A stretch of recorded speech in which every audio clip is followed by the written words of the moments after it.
तो एक बार फिर से हम दर्शकों को बता दें कि अगर आप भी गुरुजी से सवाल करना चाहते हैं तो जो ईमेल आईडी आपकी स्क्रीन पर फ्लैश हो रही है, आप उस पर अपनी परेशानी मेल कर सकते हैं। हम आपकी परेशानी का समाधान अपने शो पर बताएंगे। और अगर आप गुरुजी से डायरेक्ट बात करना चाहते हैं तो आप हमें फोन भी कर सकते हैं। हमारे साथ एक और लाइव कॉलर जुड़ गए हैं, नंदिता सिंह हैं। जी नंदिता जी, बहुत बहुत स्वागत है आपका।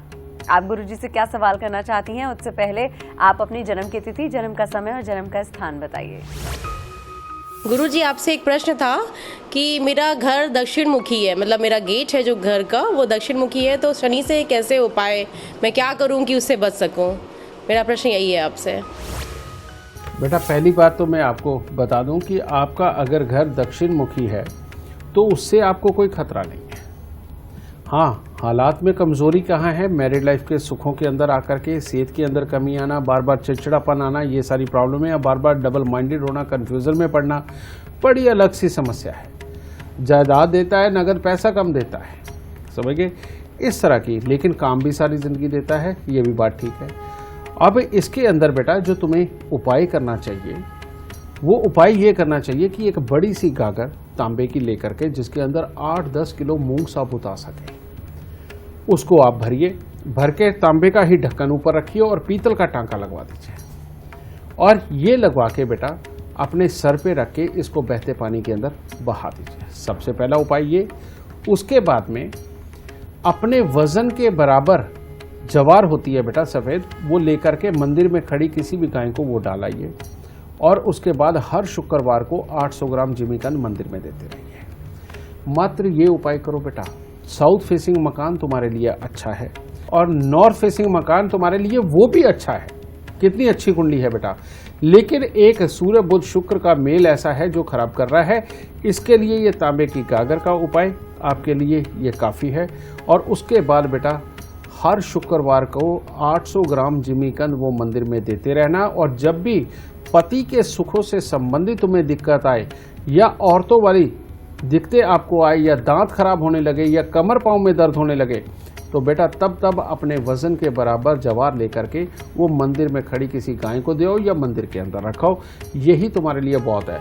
और अगर तुम चाहती हो कि जिंदगी में सदा नाम कमाओ, बहुत अच्छा चलो और हमेशा ही जिंदगी के अंदर कामयाबी मिले, तो बेटा एक कुत्ता काले सफ़ेद रंग का वो अपने घर पे पालो और ये करो। उसके बाद तुम्हारी सारी तकलीफ़ें दूर होकर के बहुत अच्छा रहेगा। और ये जो मैंने तीनों दिशाएं बताई हैं, इनमें से किसी भी फेसिंग में रहो तुम्हें सदा सुख मिलेगा। तो गुरुजी, आपने आज ये तो बता दिया है कि हमारे डिप्रेशन के लक्षण क्या होते हैं, उपाय क्या होते हैं, लेकिन आजकल लोग घर से दूर रहते हैं, बच्चे दूर पढ़ रहे हैं या बच्चे माँ बाप से दूर रहते हैं, तो कभी माँ बाप को डिप्रेशन की प्रॉब्लम है, कभी बच्चों को डिप्रेशन की प्रॉब्लम हो जाती है जो पता भी नहीं चलती है। तो गुरुजी, ऐसा कोई यूनिवर्सल उपाय है जो हम घर बैठ के कर सकते हैं अपने बच्चों के लिए या बच्चे अपने माँ बाप के लिए, जिससे कि ये परेशानी आए ही ना हमारे घर पर? अब तुम सही जगह पे पहुंचे हो बेटा। पुराने समय में हमें ये कहा गया कि हमेशा सूर्य देव के उदय होने से पहले उठो। वो क्यों बनाया गया? ये सच बात यही। भोर के समय की, यानी कि सूर्य उदय से पहले के समय की जो ऊर्जा होती है, अगर उसमें उठ करके आदमी चहलकदमी करता है, टहलता है या अपने कामों को करता है बेटा, उस वक्त में ऊर्जा एक ऐसी होती है जिसे सॉफ्ट वाली जो ऑक्सीजन कहते हैं वो वाली होने के कारण ये किसी भी प्रकार की, ये जितनी तरह के मैंने डिप्रेशन बताए हैं जो इनको दूर करने का काम करती है, ये जितनी तरह के मैंने डिप्रेशन बताए हैं, इन सब के अंदर एक बात बड़ी कॉमन है कि ये लोग सोते बहुत हैं और देर से उठते हैं, समझे। और जिस भी इंसान को इन सब चीज़ों से बचना हो, उसका एक आज का सबसे बड़ा गुरु मंत्र, और वो क्या है कि बेटा सुबह सवेरे सूर्य उदय से पहले उठो, उठ करके स्नान करो। और जो सूर्य को जल देने का विधान है ना, वो ऐसे नहीं बना। आपके शरीर के आसपास एक ऑरा है जिसके अंदर आपके सारे ग्रहों की एनर्जी है, अलग अलग रंग की, समझ गए। जैसे मंगल की लाल, शुक्र की ग्रे कलर की, बृहस्पति की येलो कलर की और बुध की हरे रंग की, इस तरह से सारे ग्रहों से संबंधित सारी एनर्जी है। वो जो जल देते हैं ना बेटा, समझदार लोग तो ये बोल देते हैं कि यार यहाँ जल देने से क्या भगवान तक पहुंच जाता है, ये सच बात है। भगवान तक नहीं, आपके अपने तक पहुंचता है। वो कैसे? जैसे ही आप जल उठा करके सूर्य को देते हो तो वो आपके ऑरा के अंदर जो फालतू की एनर्जी है, समझिए, जो आपको खराब कर रही है, जो पुरानी पड़ के जो सड़ी हुई एनर्जी आपको दुखी करने लगी है बेटा, उसे वो रिफ्रेश करता है।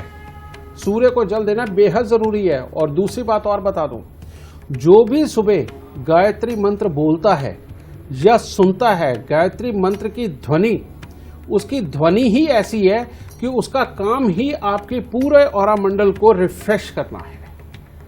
उसके मंत्र के साथ में निकलने वाली की जो आवाज की, वो जो आप कह सकते हैं सुइयां कह लीजिए या उसके बाण कह लीजिए, कुछ भी कह लीजिए, वो आपके ऑरा मंडल को पूरा हिला के उसके अंदर फ्रेश ऑक्सीजन जाने का रास्ता बनाता है गायत्री मंत्र। इसीलिए सुबह सवेरे उठो, नहा धो करके सबसे पहले सूर्य को जल दो। जो भी पूजा पाठ करनी है करो, नहीं करनी तो डायरेक्टली सूर्य को जल दो, और उसके बाद गायत्री मंत्र का थोड़ी देर के लिए पाठ स्वयं करें या सुने। आप इतना काम करिए, देखिए घर के अंदर किसी को भी किसी भी प्रकार का डिप्रेशन नहीं आएगा। क्या बात है। अगर आप भी अपनी नेगेटिव एनर्जी को दूर करना चाहते हैं तो आप गुरुजी ने ये जो गुरु मंत्र बताए हैं वो जरूर अपने साथ आजमाइएगा।